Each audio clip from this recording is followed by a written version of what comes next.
ಅಳಂಬೆ ಗೊಜ್ಜು ಮಾಡೋದಕ್ಕೆ ಈರುಳ್ಳಿ ಒಗ್ಗರಣೆಗೆ ಮೆಣಸಿನ್ಕಾಯಿ ಟೊಮೆಟೊ ಬಿಟ್ಕೊಂಡಿದ್ದೀನಿ. ಬಾಣಲಿಗೆ ಹಾಕ್ಕೊಳ್ಬೇಕು.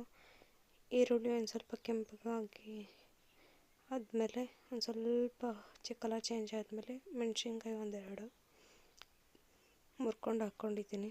ಮೆಣಸಿನ್ಕಾಯಿ ಒಂದು ಸ್ವಲ್ಪ ಹುರಿದ್ಮೇಲೆ ಘಾಟು ಹೋದ್ಮೇಲೆ ಟೊಮೆಟೊ ಒಂದೇ ಟೊಮೆಟೊ ಕಟ್ ಮಾಡಿ ಹಾಕ್ಕೊಂಡಿದ್ದೀನಿ.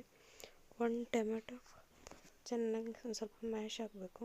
ಟೊಮೆಟೊ ಒಂದು ಸ್ವಲ್ಪ ಮ್ಯಾಶ್ ಆದಮೇಲೆ ಅರಿಶಿನ ಪುಡಿ ಒಂದು ಸ್ವಲ್ಪ, ಕೊತ್ತಂಬರಿ ಒಂದು ಸ್ವಲ್ಪ, ಖಾರದ ಪುಡಿ ಒಂದು ಸ್ವಲ್ಪ ಹಾಕ್ಕೊಂಡಿದ್ದೀನಿ. ಎಲ್ಲ ನೀಟಾಗಿ ಇದು ಮಾಡಿಕೊಂಡು ಅಳಂಬೆ ಹಾಕ್ಕೊಂಡು ನೀಟಾಗಿ ಮಿಕ್ಸ್ ಮಾಡ್ತಾಯಿದ್ದೀನಿ. ಅದರಲ್ಲಿರೋ ಹಸಿ ವಾಸನೆ ಹೋಗಿ ಅಳಂಬೆ ಫುಲ್ಲು ಮಸಾಲ ಅದ್ರಾಗಿಲ್ಲಿ ಚೆನ್ನಾಗಿ ಫ್ರೈ ಆಗಲಿ. ಅದಕ್ಕೆ ಒಂದು ಸ್ವಲ್ಪ ಗರಂ ಮಸಾಲ ಹಾಕಿ ಒಂದು ಸ್ವಲ್ಪ ನೀರು ಹಾಕಿ ಚೆನ್ನಾಗಿ ಫ್ರೈ ಮಾಡಿದ್ರೆ ಅಳಂಬೆ ಗೊಜ್ಜು ರೆಡಿ.